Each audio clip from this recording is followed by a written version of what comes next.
Hello. Hello. Happy Monday. Happy Monday. Well, deadlines, corporate stuff. Better, because Good. it's a new month, so it's a new fiscal year. So Oh, yeah. now they're all like, yeah, let me know if you need more time on this. Like, we can push that due date out 3 weeks. So I'm like, oh, where was that last month? Yeah. So yeah, things are better. Things are way better. Cool. Well, when do you get to set up your ponds? Oh God, never. It's so fucking cold here. Maybe So next month? tonight is getting down to 23 degrees. Tomorrow night is getting down to 24 degrees. We have one day in the next 10 where it's going to get up to 68 degrees, but most days it'll be highs in like the 50s. And that is really cold to stick your arms into. Yeah, I can see that. It's actually 58. Yeah, I mean, because today's in the 40s. So even though it's sunny for once, but we've had so much rain lately.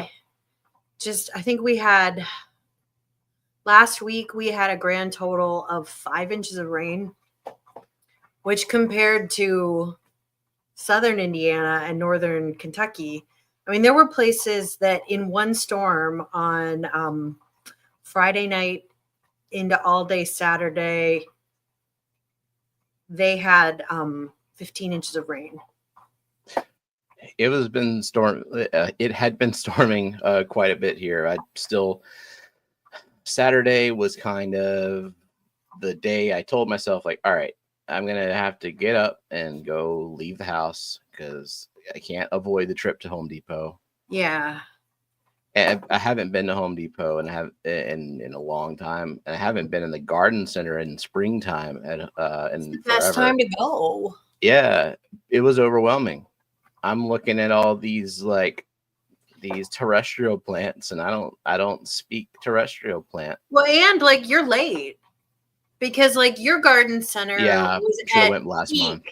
Yeah, it was at peak last month. Whereas like my garden centers, well, some of them aren't open yet. They don't open until May 1st. Like the one by my house pretty well stocked though. Like it didn't look picked over to me. I think, and it was pretty crowded. Like people were still getting their stuff. So I think there's still a good amount of activity. Yeah, and that's true here too. It goes on for about a month, but like here we don't even start getting plants in until beginning of May. So because it's just not time. So I went straight to the shaded plants and then just looking at all of them, and it's like, will this pond see? This is where AI is pretty reliable because it's very basic information, but it's very easy to get the information versus like looking at the care sheet or the little stick in there and then like it's easy to validate too, because when you pick up the plant, you should always look at the plant tag. Right. Well, the plant tags don't say will it pond. Like they don't say. No, they don't, but they'll say will it shade. That's and like if they say like needs dry soil, it won't pond. But most of them say water once a week. I would recommend colocasias or alocasias, which are elephant ears. Those are they like heat, and most of them can take shade. You have to check the tag because some need one or the other, but most of them are good, and they like heat. And for you, a lot of them are perennial year round. So I picked up one plant. I'm gonna have to go back in my chat GPT sessions because I just sending pictures. I'm like, hey, what about this? And they verify what it was, and like, yeah, that's correct. And like, hey, will it pond? And aglaonema is what aglaonema. I know that plant, don't I? Hang on, let me go. Chinese evergreen. Yes. I think I know this plant. Oh, yeah. Well, it looks like it might work. Yeah. I would say. Yeah. I'll try it in shade, try it in sun, try it in the aquarium, at the back of the aquarium. Yeah. Caladiums, that's a good choice. Oh yeah, I've grown those. They're supposed to be annuals, but like they actually came back several years in a row. I just planted them. Well, I mean, because your climate is really mild. For me, they're annuals. You can store the bulbs and bring them in, but for me, they're annuals.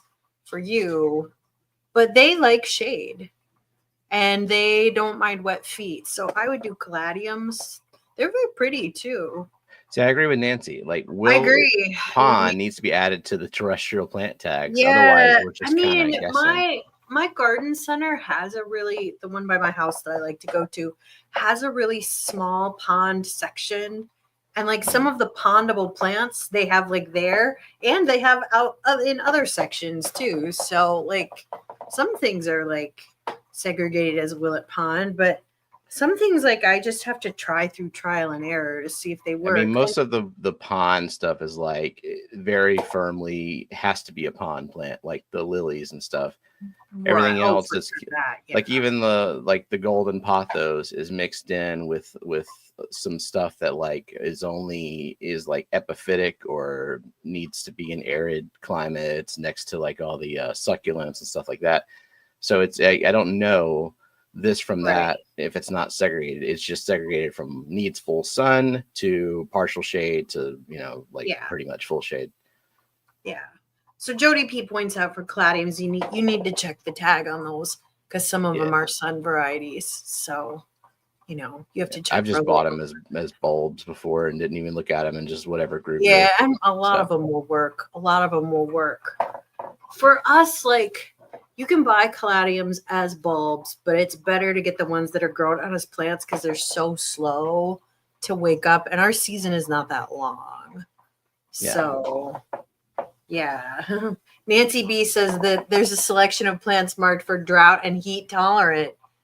And they need a swamp section because like it rains a lot down there. It rains even more down there than it does up here. I mean, we get rain, but that's where a good thing to look up is plants that will grow in prairie potholes. So, I live in a place with native prairies, and a lot of those are pond candidates. Though, like last year, or was it the year before, I tried swamp milkweed, which, it's a prairie pothole native plant. You'd think it would pond well. Swamp's in the name. Yeah. Didn't do well. I mean, I don't know. Maybe it was me. Maybe it didn't like the heavy clay it was in. Didn't do well. But other things that are prairie pothole plants have done really well for me. So you don't live in the prairie though, so it might be too hot for some of those. Yeah. So Lisa, live in a swamp. So like a lot of your native swampy plants will work well. Well, it seems like they would have to because like if they're going to grow out of the ground and down here, like they better be okay with being really wet for a long time. Yeah, I would say any plant that is native to where you live would do well because you live in the swamp. I mean, it's so wet. There's no natural dry climate where you live. Like it's all swampy. It all has to have wet feet. Pretty sticky. Yeah. So Lisa the Wolf is asking, do you all do anything special with the plants that you cull out of your tanks? I've been throwing them in the woods next to my house during winter, but wonder if I should do something special when warmer. So you just have to make sure that the plants are not getting in any bodies of water because some of the things we grow are invasives and noxious weeds for our local bodies of water. Throwing them in the compost pile is totally fine. If you throw them in the woods, as long as like there's no nearby lake or creek, it's totally fine. So she lives in Massachusetts, and water sprite and moss are the two that she most frequently needs to trim. Yeah, and those are probably okay to just throw out in the woods. I would just say that, like, be careful how you dispose of anything that might be a noxious weed. So for you, Lisa, like if you grew like parrot's feather, water milfoil, sometimes it's called, which is the Myriophyllum. Yeah, Myriophyllum. Yeah, Myriophyllum. That's a noxious weed in a lot of the north. In our bodies of water. I don't grow those plants. So, but you know, there are other things that maybe you are growing that would be noxious weeds. It's a big problem for Stephen because so many things we grow are invasive, and you're right by so many bodies of water because and they survive the winter, like all that, like even the water lettuce I had out there, it they didn't do. die. They survive the winter. Yeah. So for Stephen, I wouldn't throw anything in the woods because what if an animal picks it up and carries it to the ditch? I wouldn't do that. Yeah. You know, in Massachusetts, I would worry a lot less. But, you know, if you live in Florida, you should probably like either throw something in your trash directly to your compost heap or freeze it or let it dry it out first. So Barbara said the garden center she used to work at had a marginals area near the pond plant area, which, you know, that makes sense, like full aquatic. And we do. Yeah, we do. Our pond section is really, really small. Most garden centers don't have pond sections, unfortunately. Yeah, I'm thinking if I go to like Clegg's, the nursery, where it's not a hardware store / garden center, it's just a garden center, I might actually do like see well segregated plant types. Yeah. In Indianapolis, the garden center that Nancy B and I went to together had a pretty decent pond section. Still, like, not as much as I would like. And like, if you kind of get creative and shop the rest of the nursery, you can get a lot more variety. So cool. Let's see. Coro said, for weeds and non-desirable plants, composting effectively is great, but my hack to remove rhizomes or seeds is to ferment anaerobically in a dark bucket for a week or more before composting. There you go. Nothing will survive that. Yeah. I mean, but I can't do that because what if some fucking cat knocked it over? I mean, that's the I do that out of negligence a lot when I'm throwing away.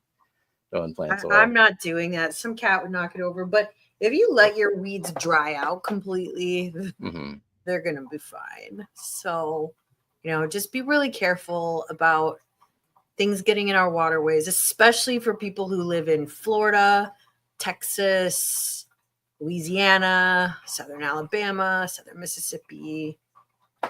Yeah. Where you don't have killing frosts. You have that wet weather. You have lots of swampy land. It's a real, real problem. So CoreWorks says the Gamma bucket lids are airtight. I just don't trust anything with the cats. I just don't. I just don't want the experience of having to open that bucket lid later on. Yeah. I mean, an alternative is you can just let things dry out completely. Yeah. I mean, then they'll be dead. Or you can freeze them, then they're dead. You know. Geek says, speaking of noxious weeds, where has Matt been? Where is Matt? Where are you, Matt? Completely MIA.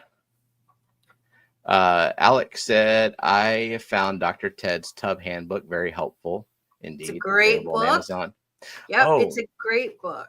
That reminds me. So we have the Foxland auction, benefit auction coming up on Saturday at 5 p.m. Central.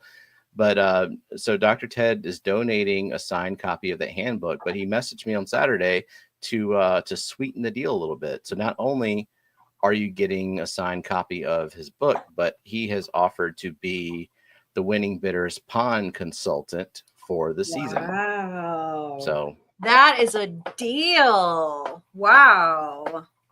So if you've been thinking about setting up a pond, but you're feeling a little trepidatious, now's your year. He's got you. Yeah. Now's your year. That's awesome. I would recommend the winning bidder first, like open the book and read the book before asking questions. Yeah. And maybe I'll sweeten the deal and I'll throw in a water lily.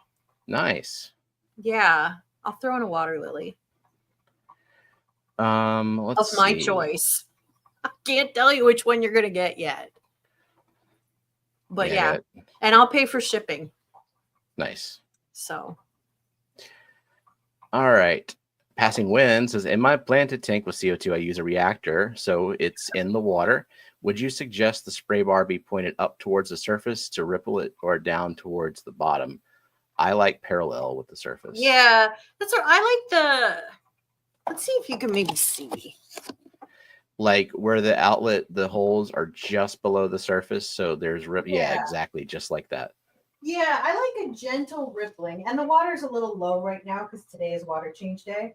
So this is about as low as I would like it to go. But you can see that there's no like splashing, but the water surface is rippling. And I like that because you get good gas exchange and you're not getting any protein buildup.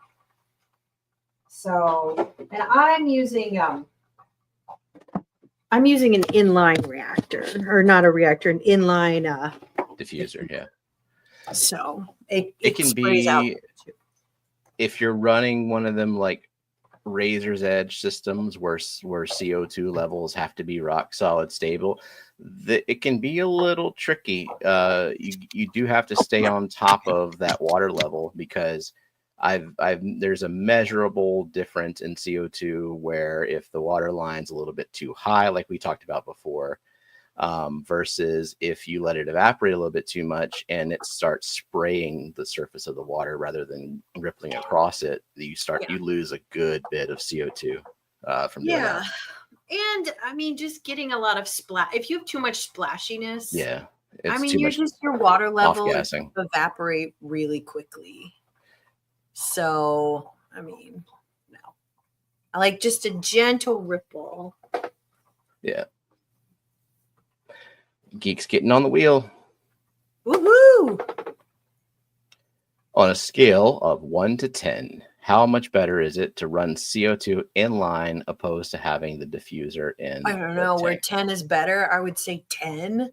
Well, I hate intake diffusers unless you have a tiny tank. Okay, so let's say your tank is bigger than 40 gallons and up. I would always use an inline reactor for 40 gallons and up. Because the thing is this, you never have to clean an inline diffuser. Never. In fact, I recently updated some of the hosing on my tuber, on my filter. And I thought, well, since I'm in here, I will take the diffuser out and like I'll clean it and see, you know, if it's gunked up. No, it was completely clean after like 4 years. Nice. So it's totally it's maintenance free. It's maintenance free. Whereas the hierarchy, the hierarchy for me is like reactor at the top, complete the complete dissolving of the CO2 is for efficiency wise. Now I actually have demonstrable proof of like how inefficient those in-tank diffusers can be in a large tank because I've got the 40 breeder, the plant farm. I don't have room for another canister. So I have a larger sized in-tank diffuser in there directly underneath an AquaClear 70. And I can show you like the bubble count of that next to literally there's a bubble counter right next to it that's going into the puffer tank that's inline diffuser, and there's a huge difference in bubble count for those to maintain similar CO2 levels. So I mean CO2 is cheap, but there's just there's the added headache like you said of having to clean them. I mean that's my main issue. Like I don't care if I'd have to turn up my CO2 or not, whatever. CO2 is cheap. I have a big tank, it doesn't matter.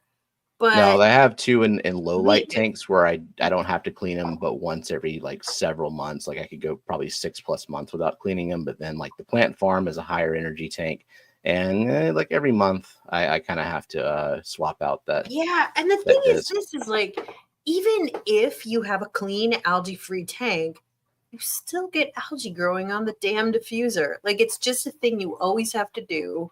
So you can swap them out.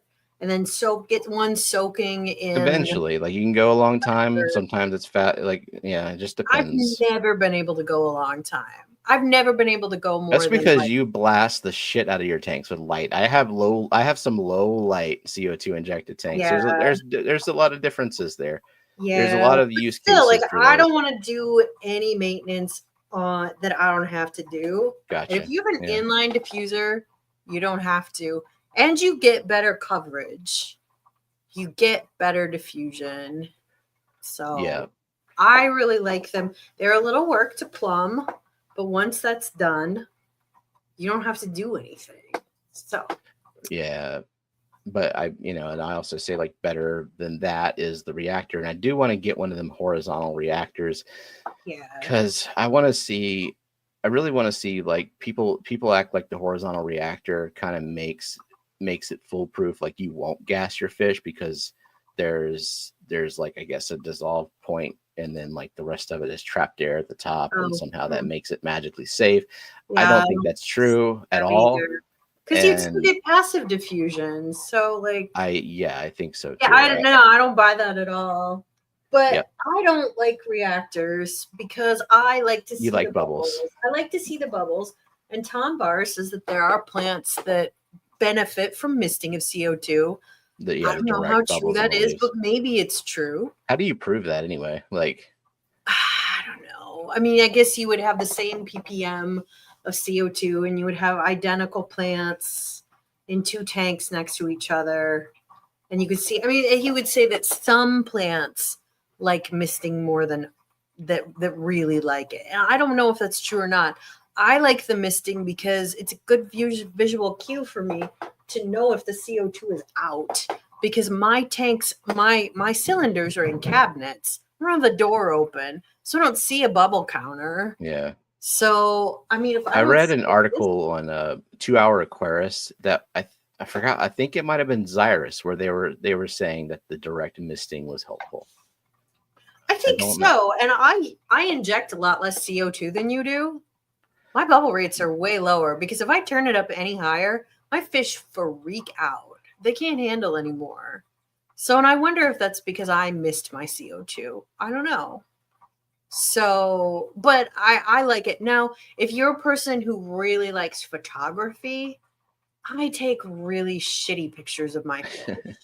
Unless I like turn the CO2 off and do it the next day because my tanks are so bubbly.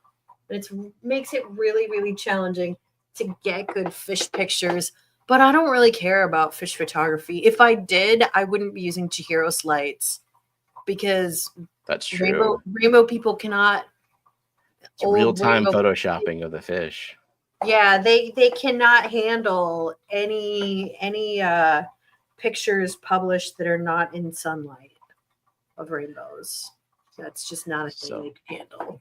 Uncle Smiley said, if a fella wanted to up his lighting game on a 40 breeder, which model Chihiros light would you recommend? Yeah, so I have 2 lights on my 40 just because, and I turn them way down just for coverage front to back. I have a lid. So, I mean, there's that bar in the middle of the lid. So it's hot. Even if I had the light. I took that bar off years ago. That black strip. I guess I took it off. Do that. I'm afraid I'm going to cut myself, so I don't do that. Like, get Jake to do it. It's not that hard. You just have to cut himself. With the 40 breeder lids, they're a little bit harder to break. I did break a 29-gallon lid, but they're half the thickness of the 40 breeder glass lids. Yeah. But anyways, I think I have the RGB V2 Pro, and I can't remember how many centimeters it is. You just have to convert it to centimeters, your tank dimensions, and they are manufactured in China. That's where their factory is. So if you're on the fence, you might want to do it sooner rather than later. I ordered a Weak Aqua from AliExpress last month. It's been for the past week and a half. It's been sitting like leaving origin country. Like, please leave origin country soon. Let's see. Yeah, I mean, I've always had really good luck ordering directly from Chihiros.com. I can't believe how fast they get it to me. It ships by DHL. I get it in a week. And I've ordered 3 times from them. So Chihiros, basically, there is the Vivid, there is the RGB Pro, and then there's the Slim, and then there's probably like variations in those 3. I think those are the big 3. So the Slim being the weakest, the Pro being middle, and then the Vivid being the top tier. If you're not injecting, I have a Pro and a Slim just so I could get more coverage. But I would get a Pro, an RGBV. Yeah, I'd say like if you're not injecting CO2, or even if you're not wanting to run highlight, you just want the aesthetic value of the Chihiros lights. I think a slim would be perfectly fine in most. Yeah, oh, that's tanks. True. If you're not injecting CO2, yeah, the slim is like probably a dimmed down slim. I think. Yeah, and I would get the legs for it. Well, it comes with legs. Does it come with a hanging kit?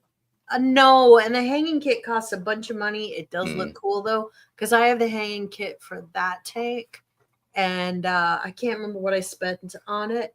And then you can just use one fixture. If you're going to only have one fixture on a 40 breeder, because it is kind of deep front to back, you need to elevate it somehow. It comes with these like metal legs. I think there are other legs you can buy. And then there's the hanging kit. The hanging kit does look really nice. Is there a list of what's being auctioned?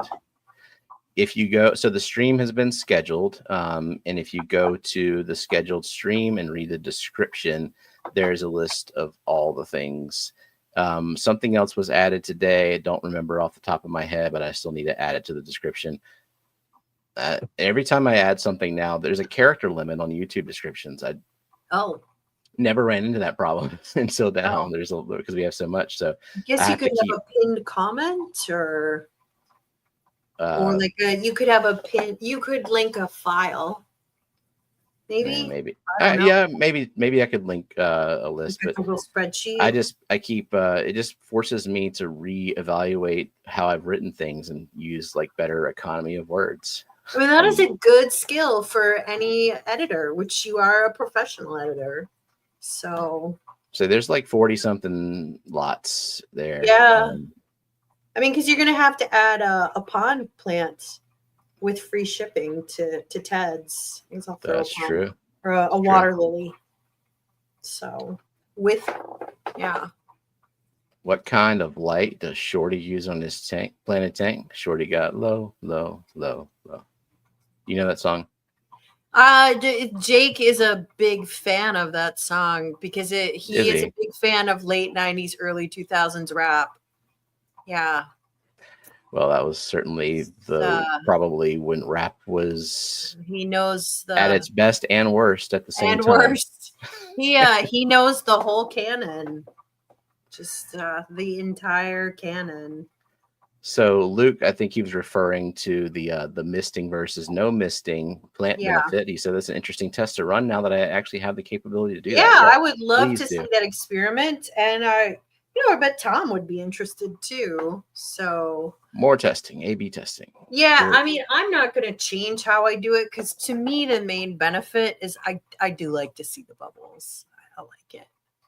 So, but some people are really annoyed by bubbles in their tank.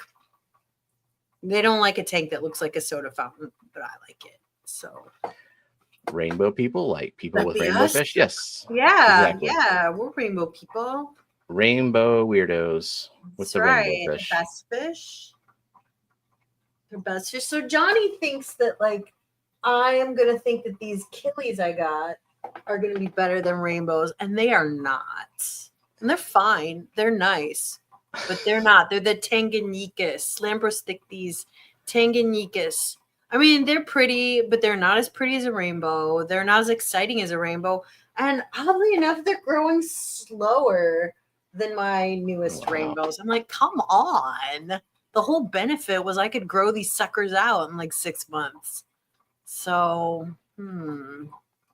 You're wrong, Johnny. And I hope you're listening in the warehouse. I mean, that's an absurd thing for Johnny to say in the first place.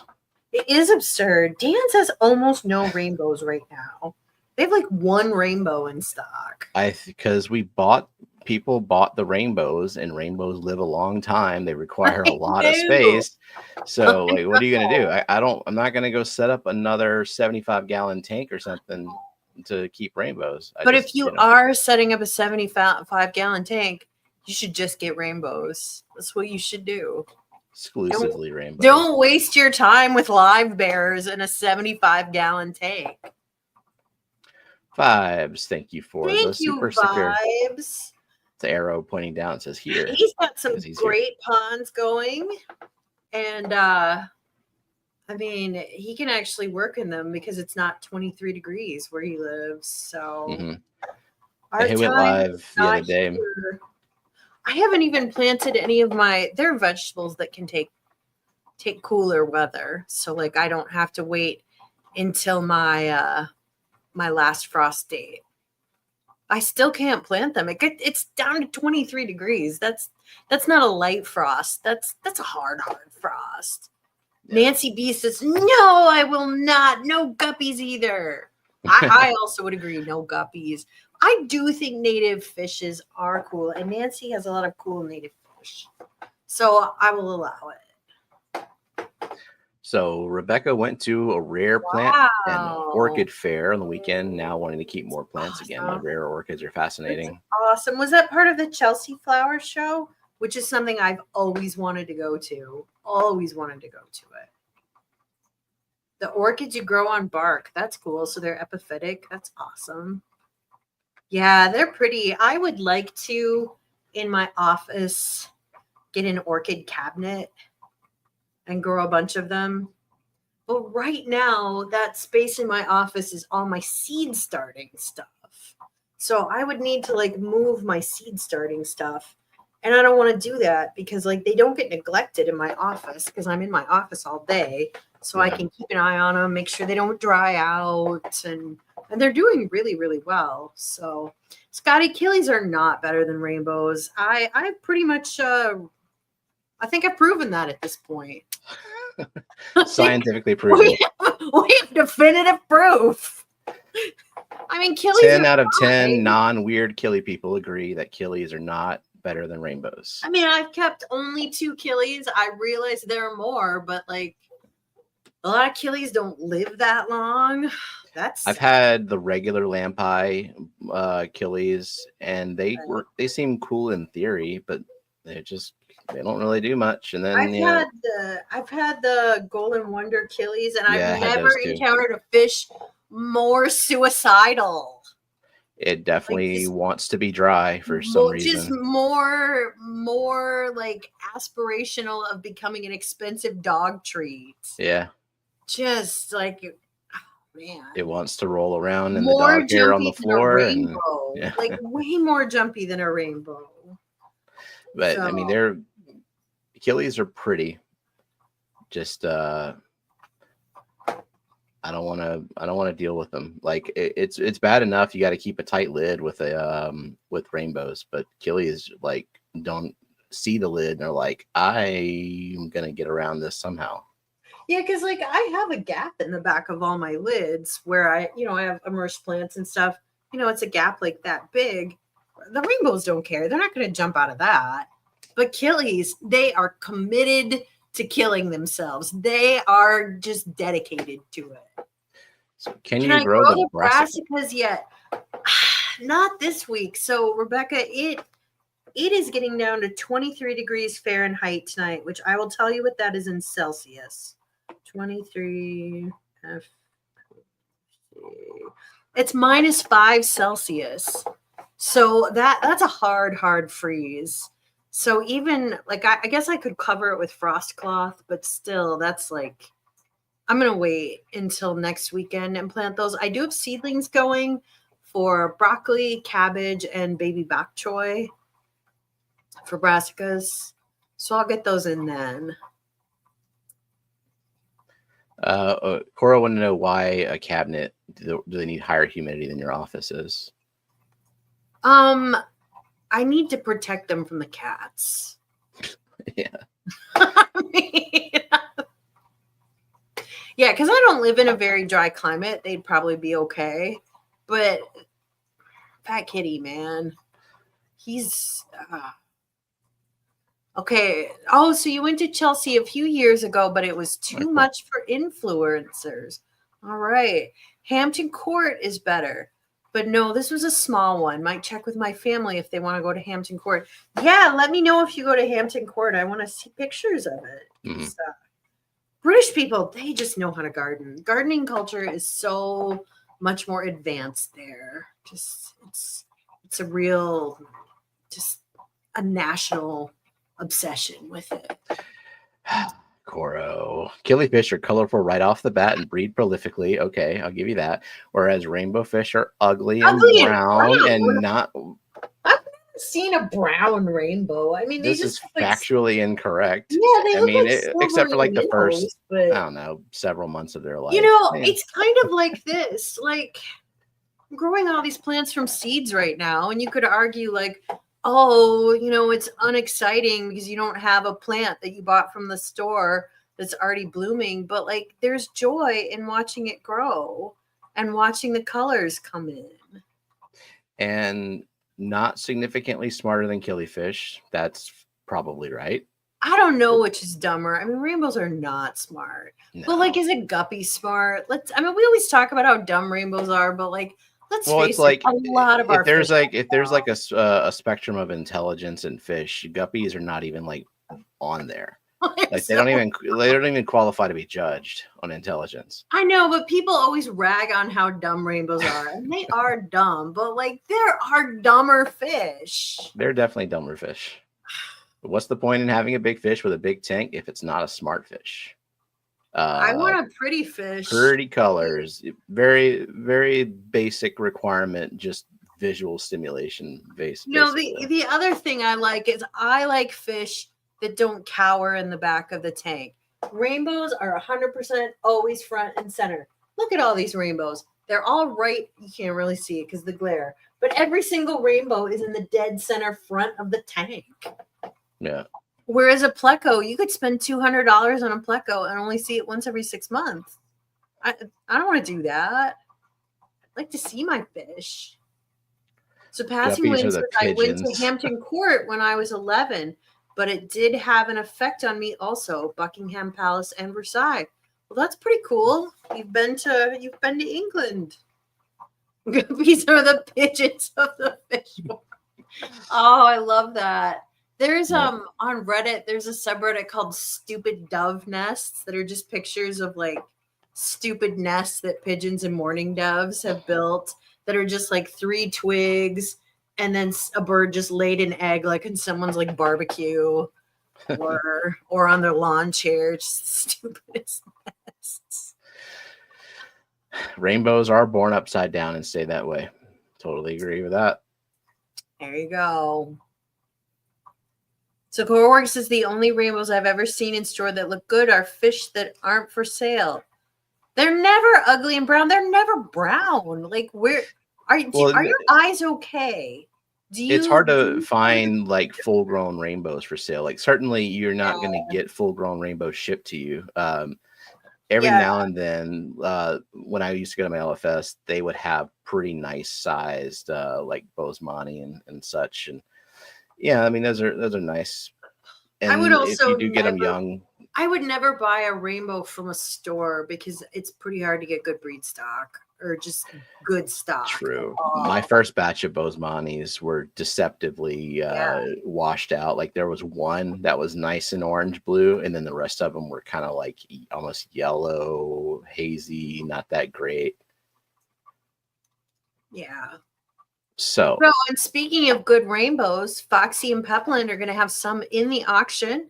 Some Aves Creek, which is a catch location of Bosemani. That's a good one, yeah. Very beautiful. I have them. The fish from them, you'll never. In fact, I have some of theirs. You'll never find better fish that are more loved, that are shipped with more care. So yeah. So Aquatic News Network says Dan's Aves Creek are doing nicely. Yeah, I've had some of those too, and they also do very well. I have some that are now I've had for almost 6 years. Oh, so they're getting like super pointy face. Not really. Really? They're not. Kind of. Yeah. When do they start to look really, really smushed and weird? Like, some of them get more smushed than others. I don't think the Aves. I've seen some Bosemanis that look really, really beaky. The Aves Creek ones don't seem to, and for some reason, none of my fish are very big. I don't think maybe I don't fatten them up enough. Feed more. Do you ever feed frozen food? Yeah, I feed frozen food. I feed sometimes baby brine shrimp. And when I feed bloodworms, I add like lots and lots of cubes of it. Yeah. I'm always afraid I'm going to start to be allergic to bloodworms, though. Yeah. So I don't really want to feed them anymore. I have a lot of allergies. I do a lot of a spirulina brine shrimp when I feed frozen.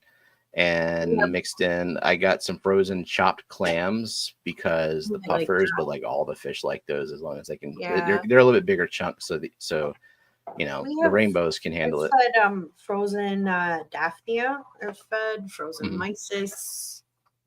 I've feed frozen.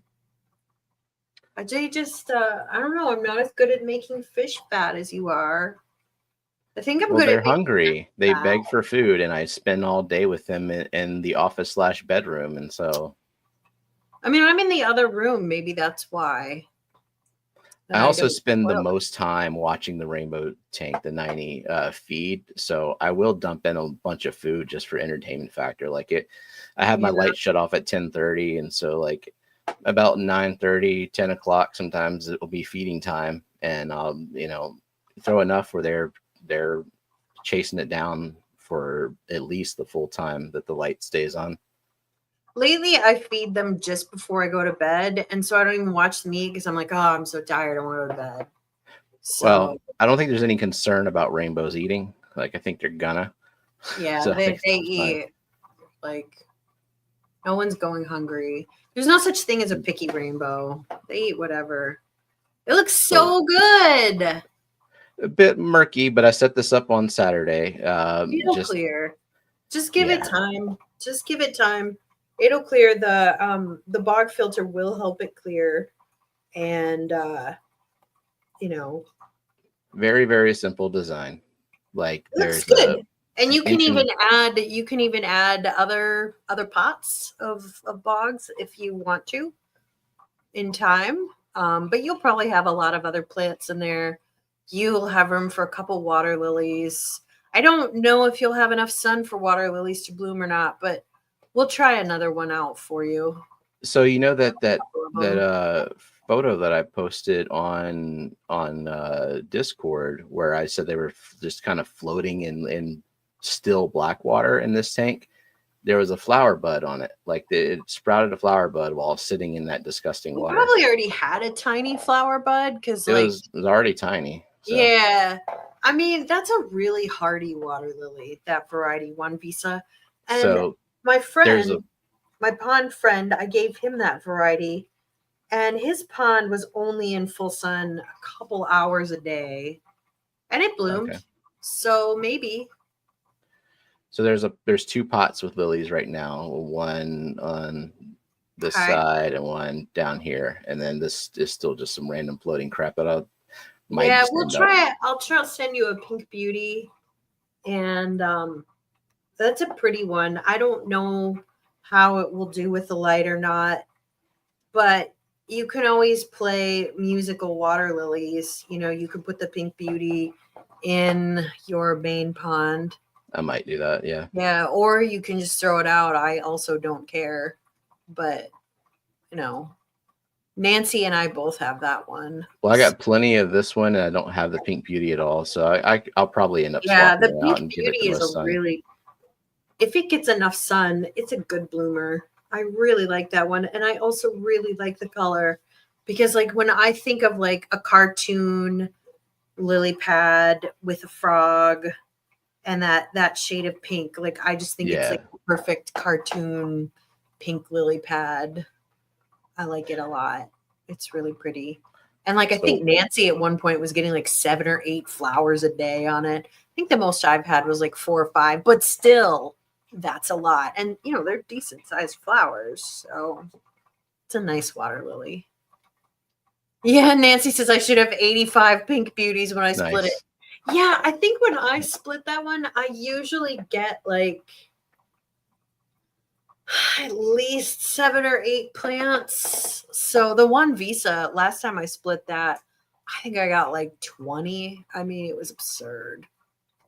That's why I don't grow 1 visa anymore. That and like, it really likes to have a bigger pond, but it's in a huge pond now. It'll be really happy. So right now, this is just a plastic pot that looked like a barrel, and I drilled 1.5 inches hole in the bottom, put a bulkhead on it, and then some barbs and tubing, and that's like a 3,000 gallon per hour pump in there, and then a hole at the top, which just happened to be the exact size hole for it to not overflow. Magic. Nice. So, I've thought about making. The thing is, I don't really have any more room in my pond, but I thought about making like a mini bog where like I would get a ceramic shallow bowl pot, and they're always drilled on the bottom, and just putting a tube up and like having it, the water, like not having any, just having the water spill over the side. But I just don't have the space. I thought about having it spill over the side, but I wanted it to be even, and I couldn't get this pot perfectly level. And I was like, I think it looks perfect the way you have it. I think it looks good. It's sitting on some milk crates, but and I have the pots at the bottom because it's only a 2-foot pond. So what I want to do though is I want to have some baskets either attached to the side, or I'm thinking about just getting like some cinder blocks and just putting some baskets randomly throughout. Yeah, I would get some cinder blocks. That's what I do in my pond. Because you're gonna want to plant. I'm gonna give you some lotuses to try. And now, how far down should the lotuses go? It's 2 foot. A cinder block is what, like 16 inches? They need to be at water level, like only a couple inches down. Like at most, like 5 or 6 inches. So the top of the pot needs to be a couple of inches from the surface. At most 6 inches deep, but probably more like 2 or 3. I mean, you want water over the entire top of the pot, but like they're shallower plants. They're not water lilies.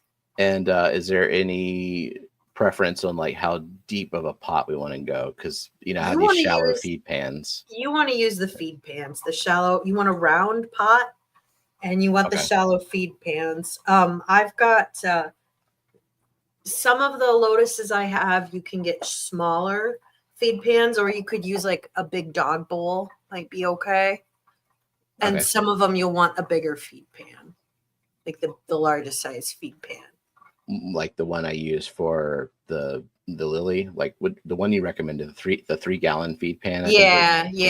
That's the one I use for my bigger lotuses. They also make a small feed pan that I use for smaller lotuses, like the bowl lotuses, or you could use like a dog bowl. Okay. For that. So Coro had a question for me. Kelley, are you aware of any edible plants we can grow in our ponds, like cattails or spattercock are edible, but not easy to harvest because of the root bulb you eat? So for cattails, people usually eat the young shoots, is what I've been told. The tubers are edible, but what the Native Americans who would harvest them, they would harvest young shoots.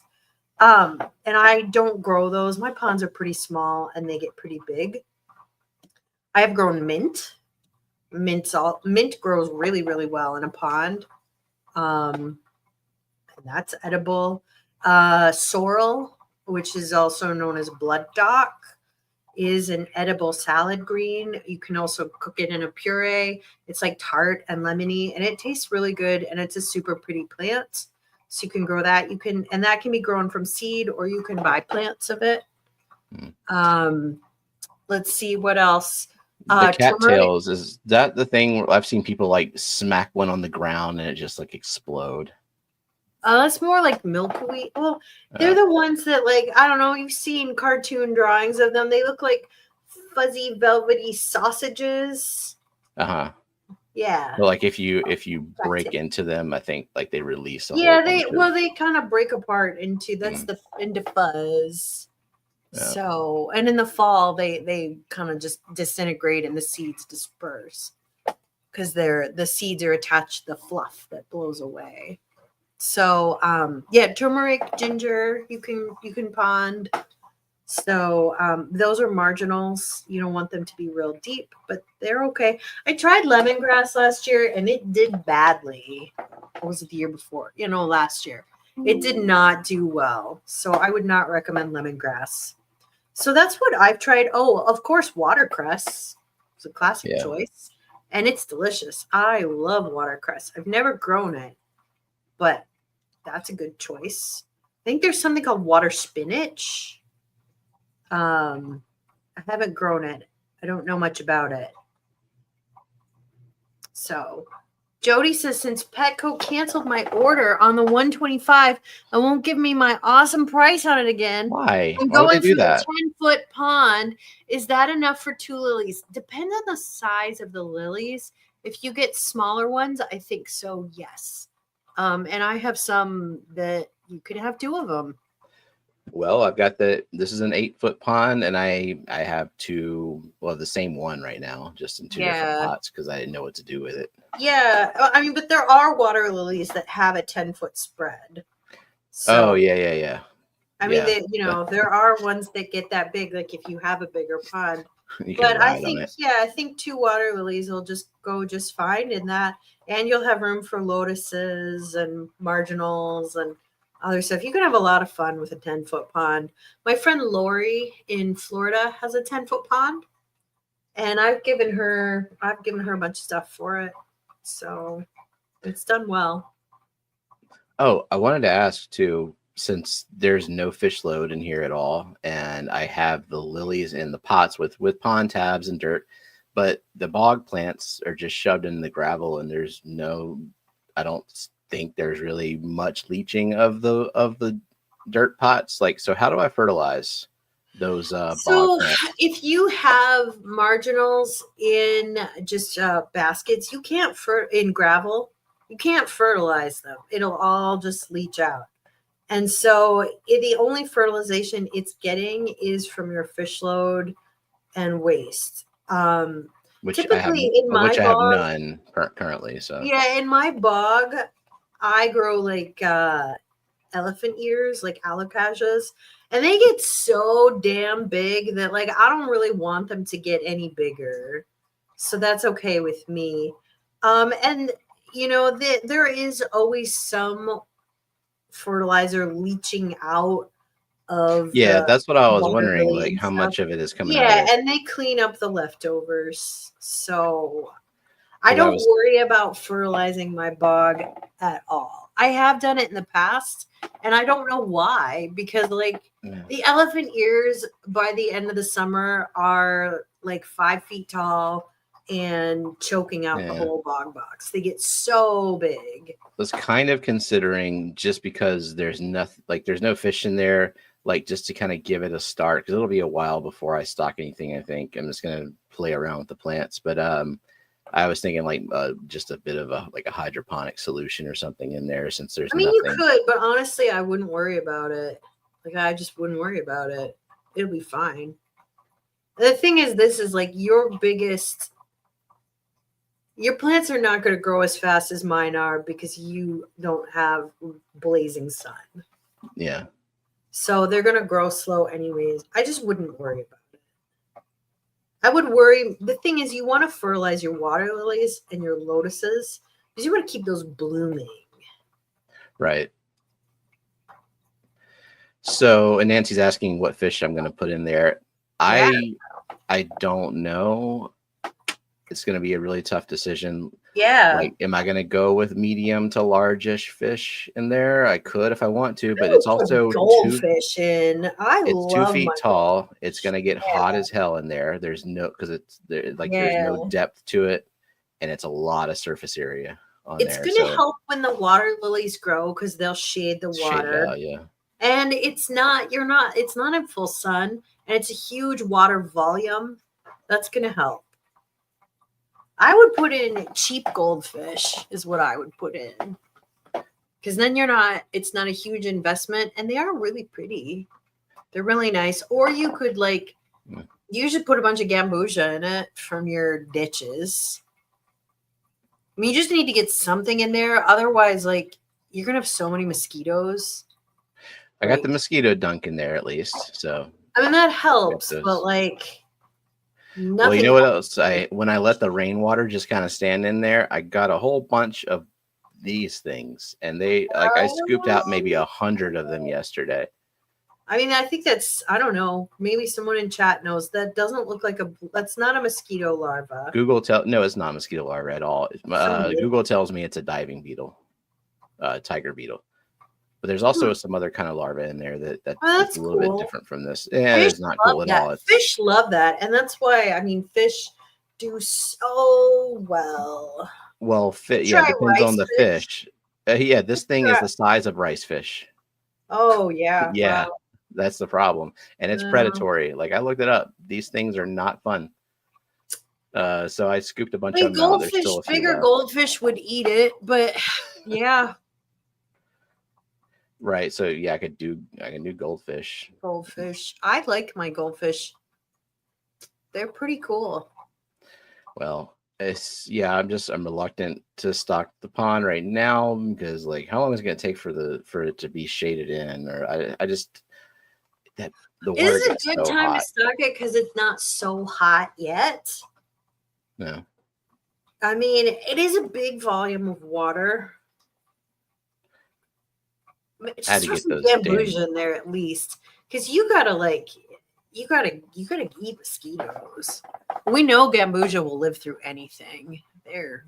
In fact, it's been raining so much, I bet I can go grab some out of the ditch. Yeah. But yeah, those freaking larvae were like there were so many, and then I read they have pinchers and they will pierce human skin. So like, God. Tell your kids to not swim in the pond. I can't imagine your. I couldn't. I was your like, children are not freaking out trying to sink the pots in the pond, like just going really, really quickly. Vibes just pointed out lotus is edible, and that's true. Lotus root is something you can buy at the Asian grocery store. It's actually the tubers. The ones that they breed for cultivation get like really, really big tubers. The ones that I have, the tubers are they're about that big around. I mean, you can eat them, but they're not. I personally don't really like lotus root. Like, I've had it in ramen, I've had it in stir fries, I've had it in just other Asian noodle soups. I really like it that much. So I've never been tempted to eat my lotuses. Some aquatic larvae will live for over a year as a nymph before they metamorphosis into an adult beetle or fly form. That's comforting. Yeah. I'm sure they're very important to the ecosystem, but sure. I mean, I'm kicking them out of my ecosystem. They are. I mean, frogs. Frogs are a good choice. Sometimes frogs will just find your pond. Frogs have found. Nancy is a mother of frogs. She has raised thousands and thousands of frogs. There are no frogs in my neighborhood. The cats kill them all. I know what the toe biters are. It's a water bug, and it's a painful bite. I don't want to know what toe biters are. They sound. I mean they got their name. I don't approve. They got their name for a reason. So Barbara wonders if one could grow water chestnuts. I don't know anything about growing water chestnuts. I've had fresh water chestnuts once. An Asian grocery store had them.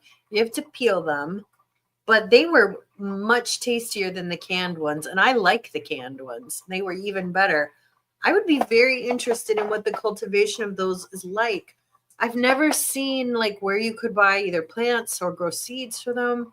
I don't know anything about that, but I would like to know more. I think that would be really cool. I would totally grow water chestnuts in my pond.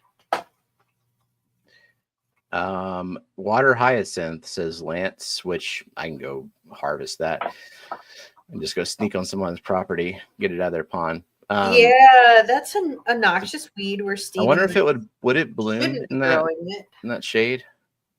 It won't bloom. So, because I have grown water hyacinth in deep.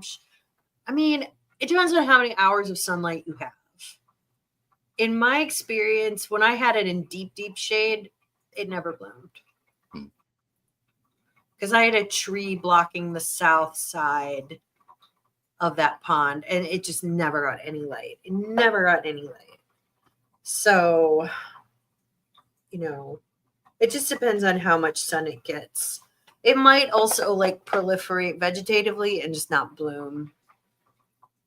I wouldn't. It's not that great of a plant if it's not in bloom.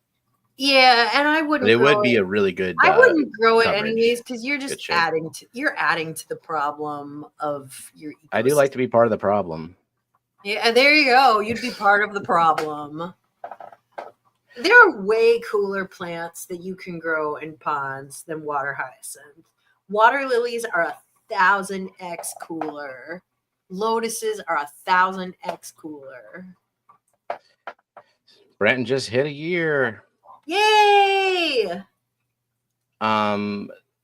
So CC was saying dragonfly larvae nymphs should be dark brown, black. I've seen them in my first pond, the smaller They're kind pond. of terrifying. I had rice fish, the gold madakas in there, and they were breeding. They were doing great, and then suddenly, just one by one, they just started disappearing from the pond.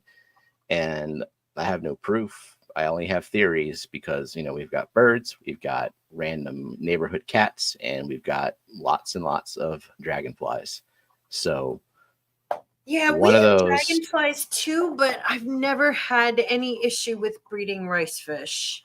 I guess mine were extra enticing and extra delicious to something. Yeah, I've never had any problems breeding fish in my ponds. Like I had them going really well. Like there were dozens of rice fish fry in there, and then suddenly just one by one the adults were disappearing, and then as the fry got larger, they started disappearing too.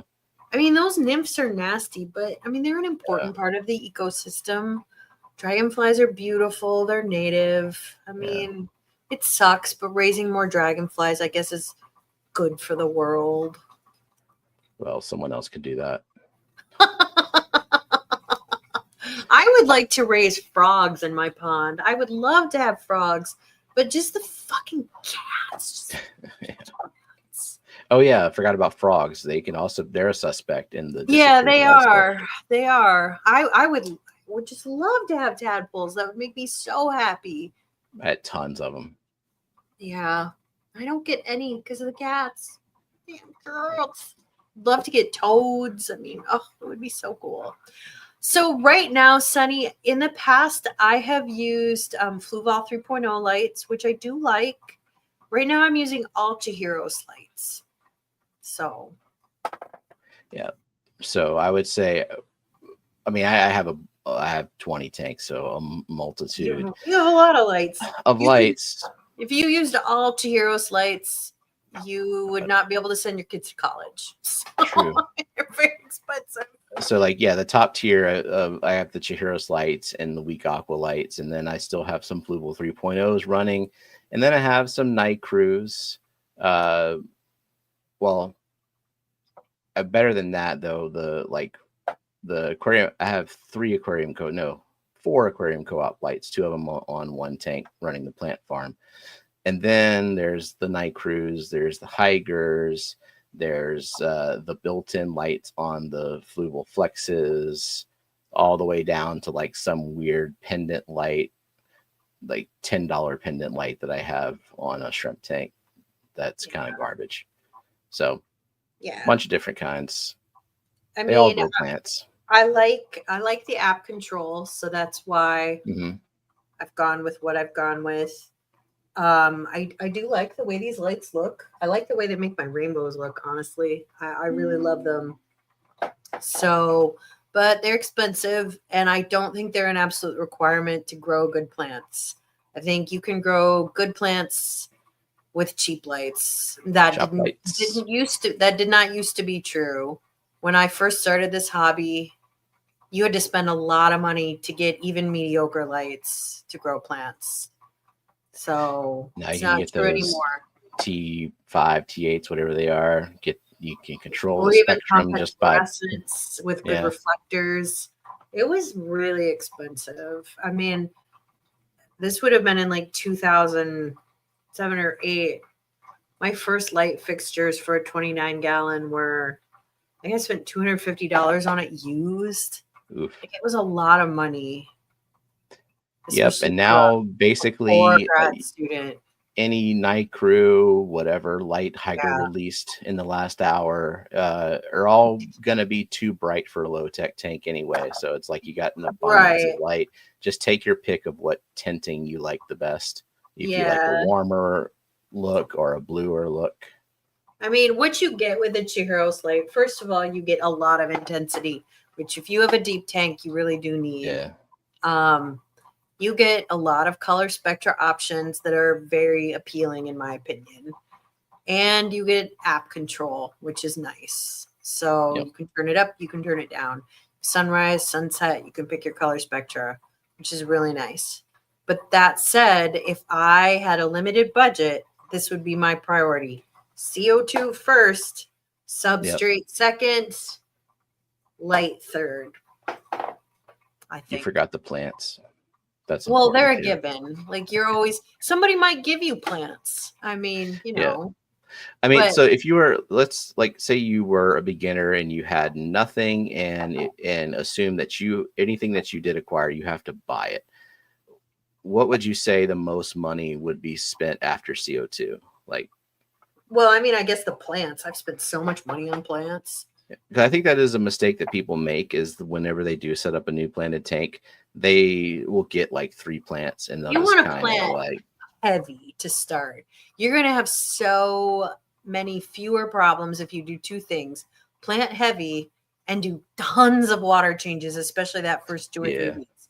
I mean, what do you think? 50% planted, like 50% coverage, or 70% coverage? Something. I would say like probably every like that big of a quadrant needs to have a plant.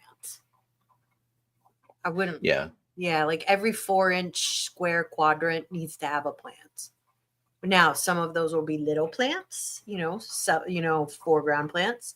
Some of those will be big stems. Some of them will be Java ferns. Some of them will be Anubias. But you want to plant heavy, and you want to have some plants when you start that are easy weeds. Maybe you'll get rid of them later. I've done that. Like I had like, Hygrophila, the cherry leaf. Hydrophila corymbosa cherry leaf. Freaking tree. Oh my God, it's such a weak. I think I got rid of it after 3 weeks, but it did its job. I've had Pogostem and Salatus octopus.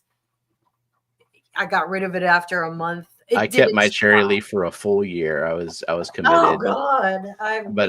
You give away members plants. Like I bought it from the Clash at the Clash 2023, and then I brought the last of it to the Clash 2024 to sell it. It's just it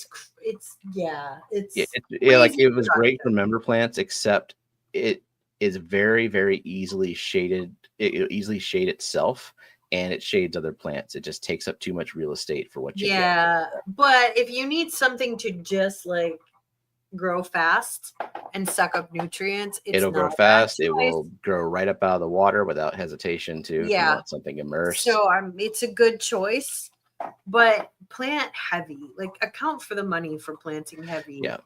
Because plants are expensive. I mean, the easy weeds will be the thing that kind of resists the algae for you in the beginning too. Like the healthy growing plants directly correlated with algae levels. Don't just spend $1,000 on boost and $0 on easy weeds. Even if you want like an all boost tank eventually, put some easy weeds in there. I've seen George Farmer like have pots. Like he'll have his fancy aquascape and he'll throw a couple of like, he won't even take it out of the pot, of Limnophila sessiflora, which is it's an easy weed. Yeah. Just to help the break-in period. Then he gets rid of it. So, but so your cost for plants is considerable. But if I'm leaving plants aside, CO2, it costs money and you want to do it right from the start.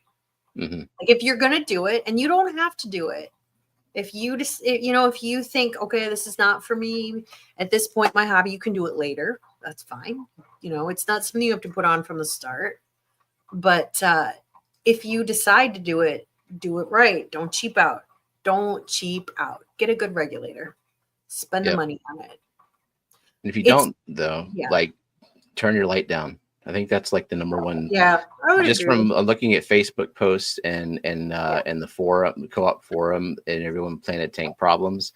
It's like this all could be solved if you just realize that your plants are not getting enough CO2, and your light is making them crave it, and it's fucking them up. Like it's a very simple, deceptively simple solution. And you can turn your light down. You can decrease the photo period to a point. Like, I don't think you should decrease your photo period below 8 hours. Let's put it that way. But yeah, I think that's you solid. can, if you don't have like, you can raise your light up. That works really well. If you have something like a Fluval 3.0, it's easy to turn the light down. I think there's some Heigers that you can control the intensity on. I don't really know a lot about that, but Yeah, that well, helps. But I otherwise, mean, raise your light up. there's a billion Heigers, and I think some of them you can click buttons and dial in programming. That And then I helps. have the most basic ones where you just click a button and it's like 5 tiers of brightness, which That is fine. helps. Yeah, that helps. Just have some control. And I would buy a light that I could have some control on. It has to turn it be even down. dimmable. Like that is a deal breaker Yeah. if an LED is not dimmable. Yeah, I would agree with that. You know, like the cheap plant lights I have for growing my seeds, they are dimmable. And like even this light here Nice. that I have for my what's it called? For my my hydroponic wall is dimmable, but honestly all the settings kind of look the same. So I question how dimmable it is. So yeah, some of them don't dim that well. Like you press yeah. the dim button and it's like it'll kind of flicker a little bit and then it turns off. Yeah. But for immersed plants, I would spend even less money on it because it really matters even less. So yeah, some night crew lights you can control the brightness one. So yeah, I also have like the cheapest of the cheap night crew lights, and you can get an inline dimmer / timer for it. Oh, there you go. And yeah, I have them for all the night crews. That really helps. That really helps. Yeah. And I think the only night crew that I have dialed up to 100 is one that is on a 29 gallon, but also like elevated like 8 inches off of the 29 gallon. And elevating your light is super effective. It's super effective. Raising it up. So some people like have it on like shop light hangers, you know, like with the chains, so they can like raise it up. Right. That works really well. Did Linky just arrive? Hi, Linky. FFL stats. Participants 26. I felt like the chat was a little slow today. It was a little slow. What are y'all doing? Maybe people unsubscribed after last week. Yeah, well, wait, what did we do last week? So Chris Howell says he sometimes raises rainbows out in his ponds. That's really cool. And that's something Stephen could do because he has a longer growing season than I do. I don't want to catch him out. Yeah, I would agree. Anything I put in the pond is going to stay in the pond. I agree with that. I don't want to catch anything out either. That's why I do Medaka and goldfish because they are cold hardy. I don't want to mess with anything else. So, for me, if I wanted to do rainbows, I could do Rhamnocentris. They can take it a little bit colder, but you know, rainbows, they need a little bit longer growing season because they start out so tiny. But it's pretty cool. I have friends down in Florida who have raised lots of rainbows outside, and you can take a mop of eggs, raise half of it inside and half of it outside, and you will be blown away at how much better the outdoor raised ones look. There's just something about sunlight and live foods that make fish look so good. Indeed. Okay, here we go. Marcel, who's in Wisconsin, the rainbows that I bought from him, the Synergos, those started their life outside in Wisconsin, and he brought them in to finish growing them out. They look great. I mean, they look really good. So, does CO2 saturation change based on surface area exposed to atmosphere, as one might assume, or is it negligible? So his example is like a shallow tray 4 inches deep with 10 gallons in it versus a standard 10-gallon tank. So just like very wide, shallow, so like tons more gas exchange. Yeah. I mean, it makes a difference. But how big of a difference though? Because like there's I'm not atmospheric pressure. Yeah, I mean Henry's law, like it's proportionate to the atmospheric pressure. So I don't know if the surface area would actually change a whole lot. I mean, it changes some. I don't know. If you have more circulation, that's going to change it. Yeah. The thing is you're just not going to have appreciably more CO2 in a tank unless you inject it. Yeah, so I think there is a ceiling to it. So now, I did notice if you have super low pH water, you don't need as much. I mean, like Coral has super low pH water. Like, if I were him, I don't know if I would bother injecting CO2 as much as I do. Like in every tank. The other thing you can get away with so much. If you run an air stone versus having a high fish load, and then you kind of keep that water surface a little more still, so you let film accumulate, or you let like a layer of duckweed accumulate.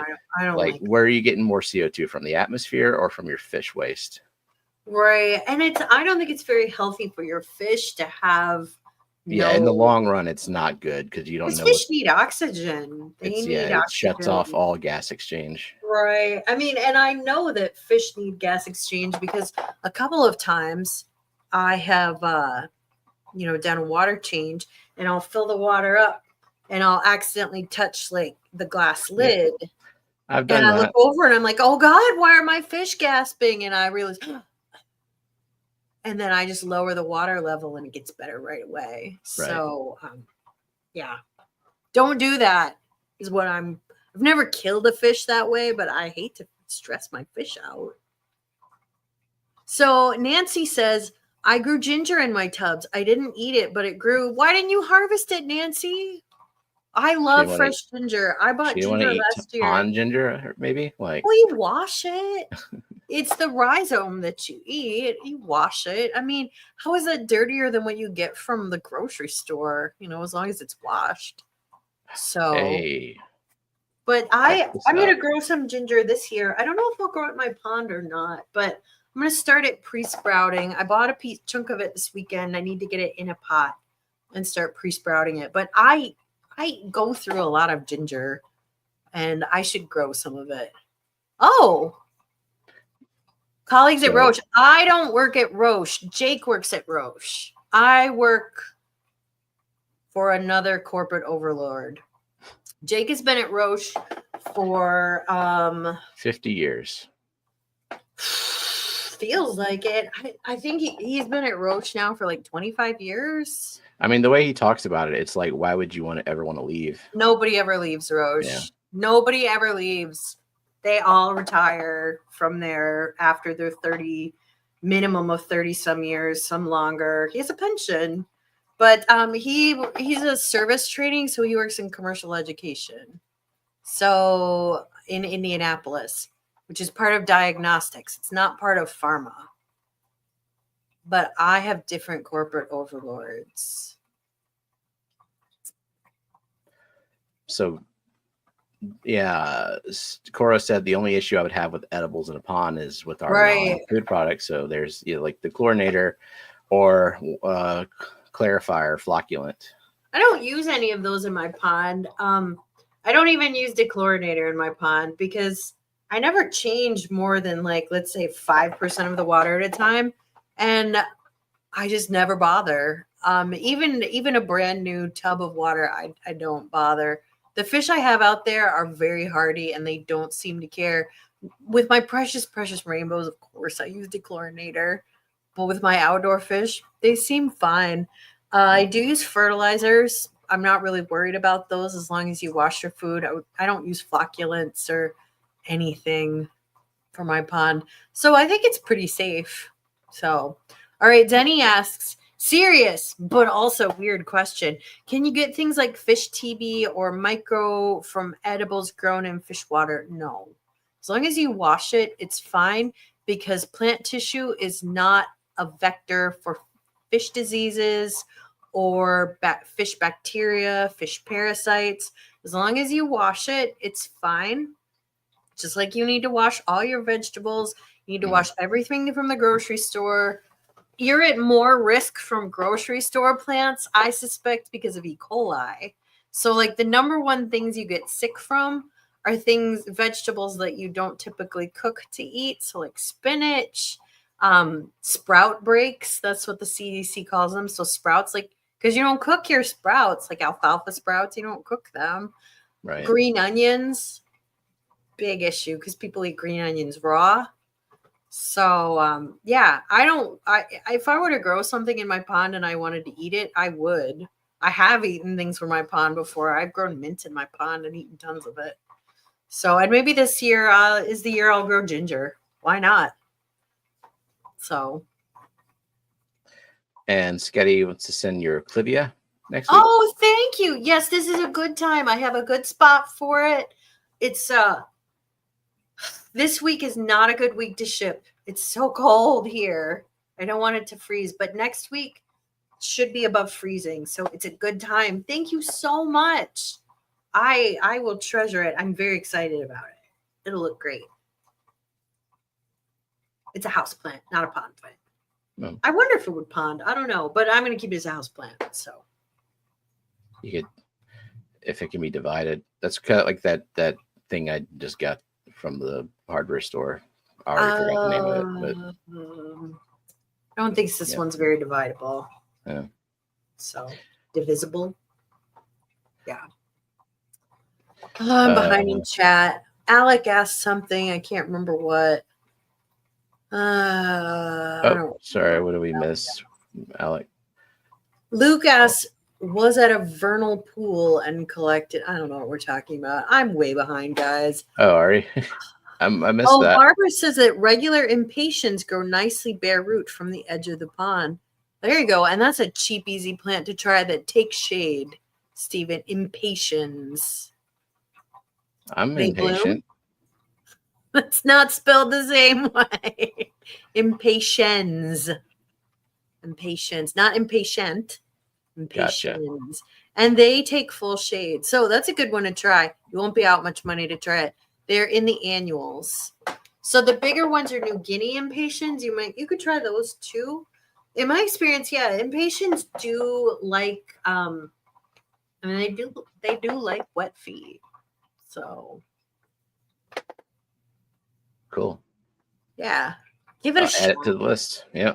Add it to the list. Also, regular cheap begonias. Not the fancier begonias, but like the wax begonias. Those do well and they bloom. And they stay pretty small in a plant. You can get those at the garden center, just like wax begonias. Wax begonias, okay. Yeah, like the cheap bedding ones that are like 6-packs. That's what you want. You don't want the fancier begonias like the dragon wings, or because I don't know that those would do well, which is too bad because they're super pretty. So, what would you would plant that in? Just more cap dirt? I had them in my bog box. Okay. Yeah, they grew, they bloomed.